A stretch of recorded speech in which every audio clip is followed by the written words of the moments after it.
Speaking of rotating, I was watching something the other day. It said that Venus is the only planet that rotates the opposite direction from all the other planets. Why do you reckon that happens? They say that women are from Venus, and maybe that explains it.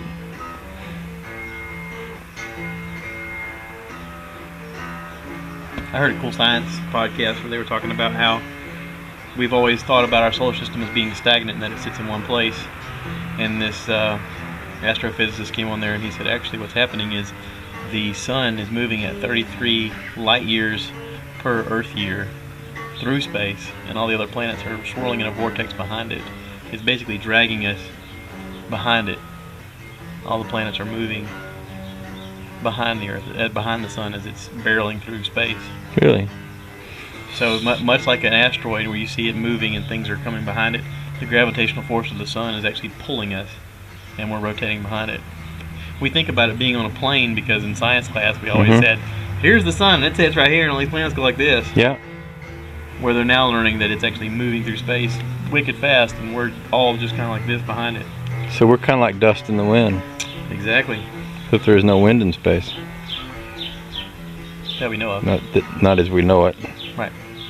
But that makes us refuge. Everything is through our own perception. You know, we claim refuge. we know everything, but then everything that we know is based upon references of things that we claim we know, which is just perception. We think a lot of ourselves. You're not really going to go down that road, are you? Yeah. You're going to start talking psychologically? Nope. Philosophically? Yep. Okay, go ahead. I'm done.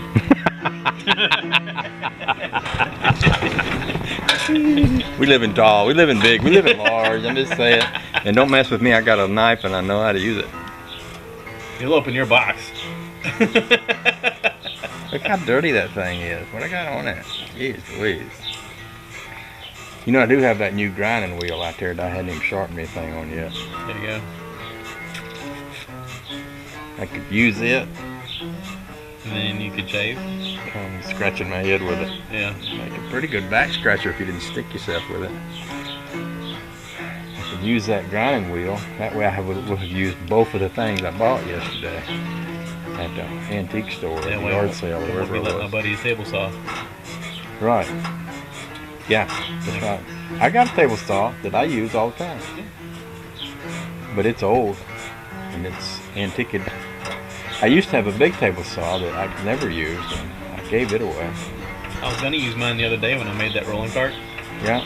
But I just used a handsaw. Yeah. Because I had the wood in the back of the truck. I just leaned it out. I use mine mostly if I'm splitting lumber, or if I'm doing a little small project in the wood shop where I can just turn the saw on and nip something off kind of quick, and I'll use it. Or if I need a straight cut, I'll use it.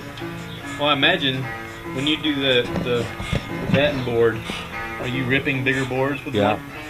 Yeah, I use it for that. I mean, that'd be handy. It's very handy. All them boards on the barn there, 2 inches, they're all ripped.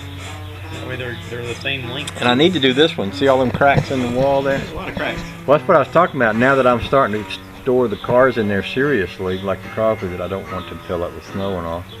I want to strip that. That was a job that I was thinking that we might do while you were here, but that we didn't do. Seriously? Is there a serious face? Yes. I'm seriously storing. I'm serious about this. Storing these cars. Don't mess with me. I'm serious. So, I've always thought it's just a matter of time before the garage comes this way a bit. I see there's a door big enough to drive a Crosby through. I thought about that. The only thing that keeps me from getting there is that I don't really have room to. I don't have room to swing it around with this porch here, so I'd have to lose the porch. But well, if you had another Dead-Eye Dan fiberglass pad, you could put it right there, and it'd actually be the height of your floor. You could just build you a drive-up thing. You drive it right in there. I thought of that too, and there is. These actually didn't come from Dead-Eye. These came from my other neighbor over here, but he's got another one out there. I don't know if I could get it off him or not, but I might. And if you had an overhang here, you could actually park the Crosby right up here and have plenty of room for your feet. He's talking about building a garage where we're sitting. Building a garage here? Right here. Not a garage, just an overhang. You could park the Crosby right over here, and it'd only take up this much space. Park my car here? The Crosby. Huh? The Crosby. Tiny Yeah, little thing. you can hit him. Tell him to go home. It's so tiny. Hey, you can park the Crosby right there where the Coke cooler is. You'd never even see it. You wouldn't even notice it's there. It's like, oh, it's so adorable. Look at it.